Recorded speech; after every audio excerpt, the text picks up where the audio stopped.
Hola, soy yo, Vicky, otra vez. And what we're going to look at is more top tips. And we're in the level 4 book. If you have the book, it's the green book. It's the book where you learn all about the subjunctive. It's quite an advanced book. Now, don't worry if you don't have the book. You'll still be able to follow this video. And what we're going to look at, when you make those mistakes in Spanish and you think, oh, I knew that. How did I make that mistake? People get really frustrated with themselves, don't they? But you know what? They're common mistakes. That there are some mistakes that are, not just you make, a lot of my students make. Just seems to be some things that always cause confusion, even when someone is really quite advanced and doing well in Spanish, got as far as the level 4 book, for example. And that's what I'm just going to highlight, because these are top tips in the level 4 book. And these are common sort of verbs that people confuse. So let's have a look at the first ones. So there's 3 verbs in this first confusion that people make. And I think the reason people confuse these verbs, llegar, llevar, and lavar. So 3 very similar verbs. Now, llegar, the first verb, llegar is to arrive. So, it's completely different from the meaning of llevar, which is got about 10 million meanings, hasn't it? Llevar. Llevar can be to wear, to take, to carry. Oh, it's got lots of idiosyncratic meanings as well, but very distinct from llegar, to arrive. I mean, you can't get much more distinct from that. And then this last verb, it's all the L's, isn't it? Lavar. Lavar is to wash.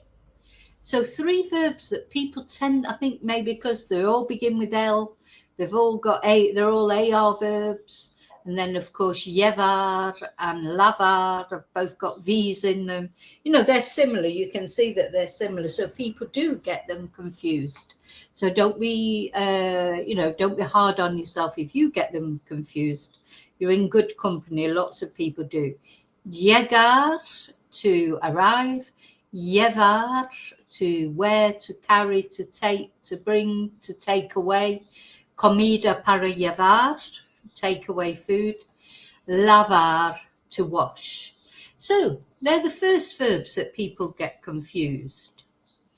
Now, okay, what's the second one? So the second, people always get these confused on a regular basis. You've got poner, which is to put, and poder, which is to be able. So again, completely different meanings, but of course, only one letter difference, isn't there?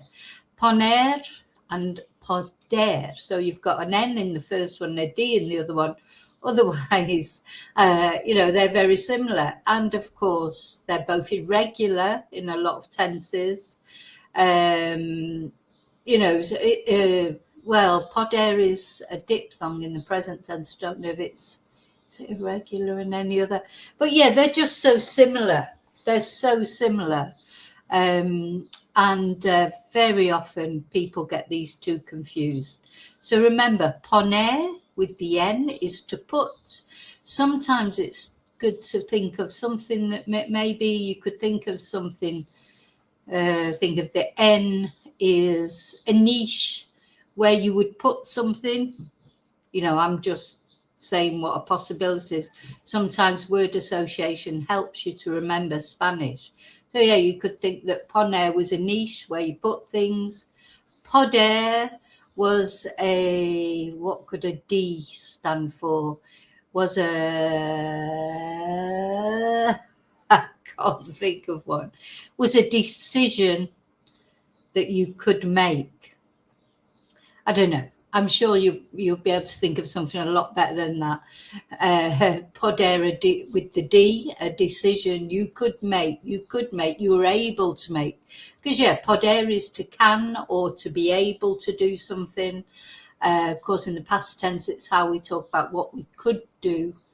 And poner is to put, so it could be poner, the niche where you put something, and poder, the decision that you take when you can do something. Just suggestions. As I say, you'll probably be able to think of better ones that you can remember more easily. Okay, so the next one. These are so commonly mixed up and strange because they mean nothing alike. You've got ather, remember we don't pronounce the H, ather, which is to do or to make, and tener, which is to have. These are completely different meanings. But I think the reason people get these two confused, they think ather means to have because it begins with H. I absolutely think it's as simple as that. Because in English it's to have with a H. People just get confused with that there because it begins with a H. I don't think there's any more reason than that. But really, really, believe me, it's so common for people to get these mixed up. So if you get those two mixed up, you're not alone. Yeah, so. Oh, and the other one includes one of those verbs again. This time we have haber and tener. So tener, of course, is such a common verb used for so many things, the verb to have, and used for some things in English that we don't use the verb to have, like to be hungry. We say to have hunger, and we have our age in Spanish. We don't say I am a certain age, we say I have. So those are things that we use tener for, and of course things we have, have a house, have a car, have a dog. Whereas haber also means to have, but it's to have done something. So we would not use haber to talk about things we own. You wouldn't use haber to say I have a dog. But just the same, you wouldn't use tener to say I have been to the shops, or I have studied Spanish for 2 years, or I have been working, or you will not use tener to talk about what you have done, and you don't use haber to talk about what you have in the sense of ownership. So haber and tener both mean to have, but haber is like to have done something or had done something, and tener is to have as in possession, or of course those other things that we use have for in Spanish, like tengo sed, I'm thirsty, or tengo calor, I'm hot, or tengo frío, I'm cold. So we say I have heat, or I have cold. That's what we use tener for, and not haber. And haber we use for what we have done, like you say, he trabajado aquí por 2 años. He ido esta mañana, he estudiado mucho español, for example. So, haber to have done, and tener to have as in own something. So again, two verbs that people mix up a lot. And the last ones, this is not exactly a mix-up because we've got the verb comer, which means to eat. But also, if you're in Spain using Spanish, it means to have lunch. So if you're saying, I'm going to have lunch at 2:00, voy a comer a las 2. Comer is interchangeable with to eat and to have lunch, because of course lunch is the most important meal of the day in Spain. Now, almorzar, often in your dictionary, if you look up lunch or to have lunch, it will tell you almorzar. And that's because that's South American Spanish. So it's not wrong. It's just that it depends where you are in the world learning Spanish or speaking Spanish. If you're in Spain and you want to talk about having lunch, use comer. But if you're in South America anywhere and you want to talk about having lunch, use almorzar. Because in Spain, almorzar is 11s. So you will have your almuerzo, or you will have your that's like having a little snack at 11, like a mid-morning snack.